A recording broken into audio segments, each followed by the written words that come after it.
At the same time, my absolute favorite thing is working with people one-on-one, because I can do the real trauma transformation there. I can really have people in a relational way heal wounds that are their entire lifetime, because the body does keep the score. That's where it needs to start. The body keeps the score. I bet you that's going at the top of the episode for a stinger.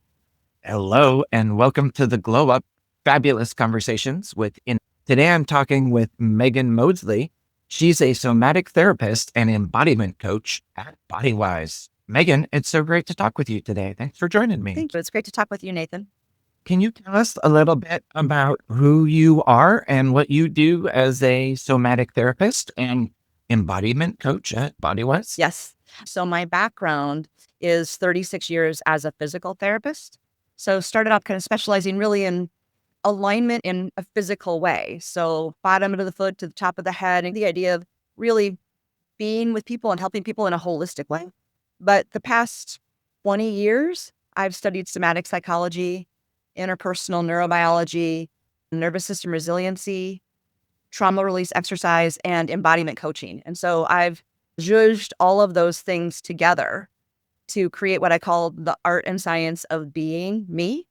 It's all about working with people one-to-one, working with companies, working in groups to help people really come home into themselves, to understand their experience through the frame of their nervous system, and how can they use the power and wisdom of their body to downshift their nervous system, to come into alignment with the core truth of who they are, and to live in a way that feels like it's thriving versus surviving.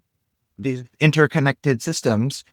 Can you describe what you would say is like the core problem that you're helping these individuals and companies with? And I'd love to know what embodiment means for you and the work that you're doing. Okay, so I will start with the problem. And that really, to me, is we're in this global epidemic crisis of well-being, anxiety, depression, disconnection, disease. And that is really rooted in our individual and collective nervous system dysregulation. Most of us are trying to live up to family and societal expectations that put us in a place that we are constantly going, striving, achieving, surviving. And we're human beings. And so the idea of shifting our nervous system to a place of beingness versus this constant sense of being ahead of ourselves in a doing way is the foundation of supporting our own well-being, getting our nervous systems regulated to a place where we feel safe within ourselves, that allows us compassion for others, allows us focus and clarity, and really not only helps our own health and well-being, but in my opinion, really is the path toward collectively, toward moving toward peace in the world, toward moving with compassion. I love that this framework that you have is not just one that you seem to, and I'm already getting this pattern of working across multiple levels. Mm-hmm. This idea of individual and group nervous system regulation, and this idea of innovation and connection within oneself, and then also around very big problems. Can you dive into a little bit of the history about how you got here and the different tools that you've needed to collect and build on your journey to get to this vision of embodiment and as a tool for growth? Absolutely. So it started off, I graduated physical therapy school when I was 21 and started my own practice when I was 25, and was very obviously involved in that and really was wanting to be with people in a very whole way. And honestly, this feels like an evolution. It feels like I started BodyWise in 1995. And I feel like it's finally what it was meant to be, right? And when you think about what that word means, and so it was really through my own personal evolution that I've then paralleled my path of this work with, which is why I just feel so heart-driven and authentic about it. So yeah, I was 40 and divorced for the second time, and really, I didn't have the words for it at the time, but recognized in hindsight that I really was pretty successfully doing my life, but I was surviving it. And I wasn't really feeling like the presence, the kind of yummy juiciness, all of the joy that was there, all of the kind of sense of presence and gratefulness. And I really wanted to find more of that. So I sought out my own therapy. And I just feel like it's been a universal gift to have these things, the next right thing and the next right thing put in front of me. From the therapist that introduced me to somatic psychology, to a training where I trained with all of these psychiatrists, psychologists, social workers, and I was coming in from the physical side. And so then that evolved into meeting somebody who said, have you ever met David Berceli, who's this guy who started trauma release exercise, which is this tremor process, just like all animals naturally shake things off. I help people induce that reflex. So it's just been one thing, then the next thing, then the next thing, and looking at how organically these go together. Feels important, it feels right, feels timely. That leads so nicely into the next question, right? Which is, how do you measure the impact of this work that could be both very personal and potentially transformational at the same time? Yeah. A lot of it is just through the stories of the people that I work with. And it feels like such a gift for me to be able to witness people on this journey. So just as they're having these experiences of not just thinking through things, but feeling the shift in themselves, of really feeling aligned, gut, heart, and head on the same team, it becomes very powerful and fast. I said to somebody today who said, oh my gosh, things are just changing so fast. And I said, when you come into authentic alignment with yourself, you literally are surfing the edge of the moment. There's nothing in your way. And it's this place of kind of trusting and unfolding of, yeah, that's the next right thing. And then this is where I go from there. And, the stories one-to-one and watching those evolutions, but also as I do corporate work to see these transformations happen in these big rooms and to have companies come back to me year after year and say, oh my gosh, will you do our keynote again? We're still using the things that you taught us. That feels important. Like a lot of workshops in a corporate way, people are like, oh, that was good. Okay. But they don't really stick with doing them. I've gotten feedback 2 years later that it's still creating impact in their work. I'm so curious. Can you talk a little bit about what kind of corporate entity you were working with and where you were helping and inspiring? Yeah. So I've worked with Salt and Straw twice, and I like working with because they are absolutely committed to, like, how do you make the world a better place by making people better people? And so that's the kind of corporate work I like to do. I've also worked with Central City Concern. They're another great group in town here who does 360 support for people. That's the kind of work I like to do. Could you give an example of like what a workshop or what you'd be focused on and working with in those workshops? Yeah. So the one that I did for Salt and Straw was called Become an Authentic Leader. And I love the word become because it starts with be and it ends with me. And the idea is authentic leadership is all about being safe and authentic within yourself first. So recognize that we're people, and that's where we create psychological safety for others. That workshop was about really understanding our nervous systems as our own individual beings and how, because our nervous systems are developed in the first 7 years of our lives primarily, when we get triggered, that's a common word, right?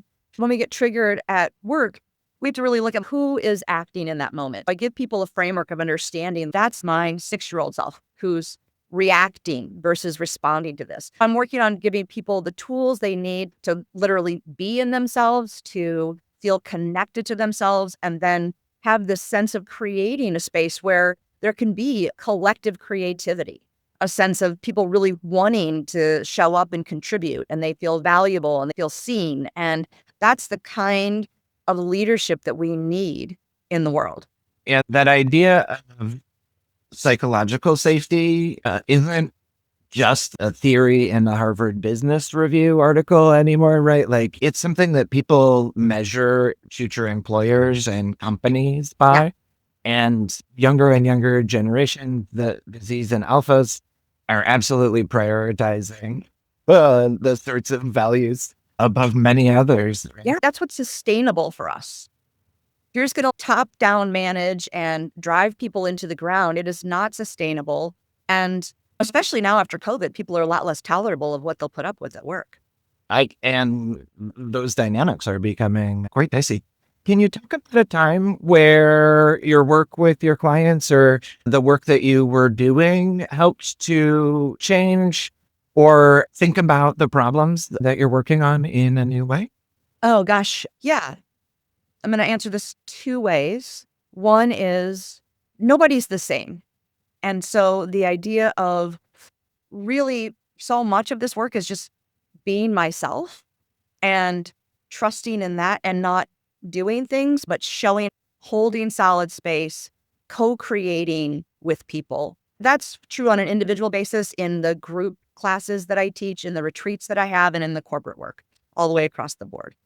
Beyond that, it feels like it's come to me, like I was saying, just like the next right thing and the next right thing as I've done this work. The newest thing that I'm bringing in is psychedelics.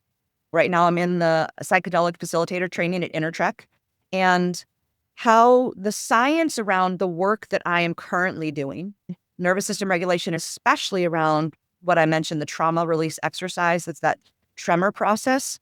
That's like psychedelics light, where it is below consciousness. It shows up, it brings up memory, emotion, processing, insight. And so to add psychedelics into that and to use the work I'm already doing as a kind of introduction, a way of people resourcing and grounding themselves, and then integration, which is the most important piece. So that feels like a really beautiful next evolution. Interesting. That's one of those opportunities, right? That only a few states in the nation currently. Oregon has a licensed therapy track that allows licensed professionals to do trauma and this kind of integration therapy using Yeah. psychedelic. And you're working to add that certification to your staff? Yes. So just the clarification is Love. for training. Oregon, it's in Colorado. I think it's almost complete in New Mexico, and I think that Vermont might be coming on. So people that are in this training are not necessarily licensed therapists. So anybody who wants to go through the training, there's really not a baseline requirement other than to go through this process. You're essentially being trained to hold space for people. And so it's during that psychedelic process, and it's psilocybin specifically, exclusively. And during that process, you're really just there for people. There's guidelines around minimal touch, presence. It's basically called non-directive. So you're just following the client's process and supporting that. And you're not telling them what to do in any way. Cool. Bringing in so many modalities to help folks calm and engage and regulate the nervous system. I love it. The name of the show is called The Glow Up. That means the notable transformation, rebirth, leveling up of what are you working on to glow up in the next 6 months or so? I am applying for TEDx talks. I'm working on a book. I have a few more podcasts coming up, a couple of retreats that I'm working on collaborating with, and some small events, both in Portland and beyond. Just continuing to show up every day. And I'm really loving the work and just trusting in the evolution of what happens with that. I love it that you have a very packed summer.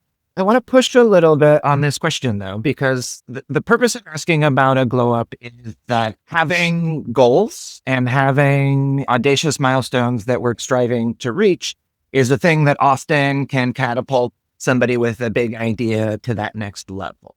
So I want to know, what's that next level? Even though you have found so much center and power in the work that you're doing, where are you taking this vision? How are you going to take it to the next level? That's where I'm at right now, is in reaching for that. And I have an online course that I'm promoting, and my hope for that is that would really take off.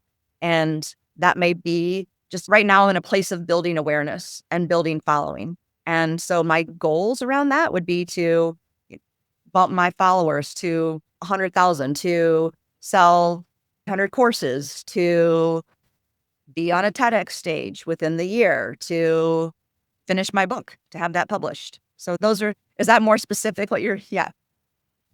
Amazing. So every founder, every stage of growth and development of an idea kind of has different needs in this moment with the work that you're doing. BodyWise, is there anything that you're looking for, whether it's learning, networking, partnerships, research? I am looking for networking. I am absolutely would love to get involved in research looking at the relationship between trauma release exercise and what happens with psychedelic. And beyond that, I'm looking for potentially an agent for, again, just further people to help me get the word out. So I love the word of mouth. My entire practice, my whole life has been word of mouth. This feels like a much bigger, more critically timed, important piece that there has to be a bigger way of getting the word out. So collaborations, people that have ideas around networking, people that know people that have, oh my gosh, I know this company and they could really use this work. So in that way, putting it forward. Amazing. Do you have, what's your vision for the perfect corporate partner or team to work with? What do those look like in your? That's a great question. I don't have a specific company that I'm thinking about, but I love that kind of mid-sized company that is growth oriented, that is focused on not just their bottom line, but how are they showing up in the world, that are making good choices around the environment, around how they treat people, like really looking at a value-based company. That's who I want to work with, however big they are. And then from there, to be able to offer speaking and workshops that weave in through not only the company, but these are personal shifts that happen for people. And so it's like there's such a ripple effect in that, right? So that as we shift ourselves, then we shift our people that we're working with, we shift our families, we shift our communities. It just because we resonate off of each other in our nervous systems, there is science behind that.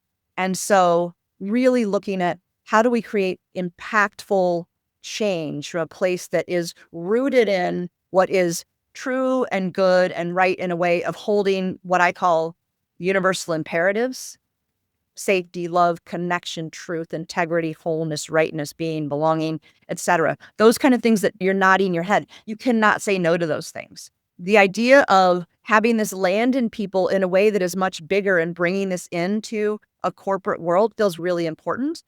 At the same time, my absolute favorite thing is working with people one-on-one, because I can do the real trauma transformation there. I can really have people in a relational way heal wounds that are their entire lifetime, because the body does keep the score. That's where it needs to start. The body keeps the score. I bet you that's going at the top of the episode for a stinger. Amazing. Megan, we're just blowing through these questions today. And every episode of the Glow Up makes an opportunity to feature a community organization, an innovative project, a nonprofit, somebody you think is doing good work that could use a little extra attention. Is there anybody you'd like to give a community spotlight to? The would be Intertrek. I think that they were started by the people that wrote Measure 109, that brought the legalization of psilocybin, who started that whole process. They are wholeheartedly committed to an ethical approach to this work and how they're holding it, how they're training people. So them, as well as there's a Portland Psychedelic Society that's really coming forward, and they're very committed to bringing this work to people who cannot afford it. And so I just got an email today that they are starting to open up for memberships. So check them out. Well, I have some organizations I need to learn about. This is amazing. Yeah. And I so appreciate it. Your passion for helping people with healing trauma, building self-realization, and growing into authentic power is just inspirational work. How can people follow up with you and learn more? My website has a lot of information on there, and there is a link for people to be able to have a practice that's offered for free. There's a section on what it means to be me, and I would check that out, because it's all about really looking at realms: body, emotion, mental, and essence. And how does your nervous system work in there? It just offers a beautiful framework and a roadmap. And from there, you can just take it in any direction. Coaching, there is a free consultation. So if people want to connect with me on a Zoom and learn about what it would be like to actually work together. And there's also a list of my in-person classes here in Portland, my online work. There's a corporate link for people to book keynotes and workshops. So website has it all. I'm on Instagram and LinkedIn. Those are the only two. And on YouTube. Those are my socials. Amazing. Megan Moseley, somatic therapist, embodiment coach, author, professional speaker, so many things, founder of BodyWise. Thank you for sharing the work that you do, helping people really integrate their understanding of presence, how their nervous system impacts how they show up in the world, and even our ability to strive for and achieve dreams. Such a cool practice to hear about how these very personal, inward looking things can impact folks in so many different ways. Thanks for joining us on the Glow Up Thank today. you. Appreciate it, Nathan. Great to be here. Amazing.